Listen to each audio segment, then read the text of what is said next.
এই উম্মত তো এক নেকি দিয়া জান্নাতে যাবে। কয় নেকি দিয়া? একটা নেকি দিয়া জান্নাতে যাবে এই উম্মত। অন্য উম্মতের কথা জানি না আমি, এই উম্মত এক নেকি দিয়া জান্নাতে যাবে। নবীর একটা আদর্শের কারণে জান্নাতে যাবে। সিরত মানি আদর্শ। আর এটা আমরা কদমে কদমে মুহতাজ।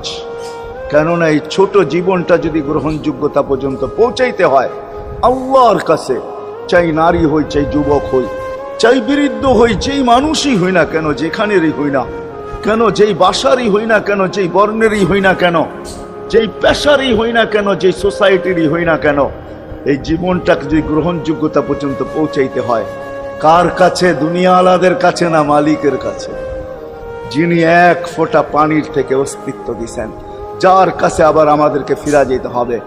পালানের কোনো সুযোগ নাই। এই জন্যই কোরআন আমাদেরকে বোঝায় আইনাল মাফার। আল্লাহ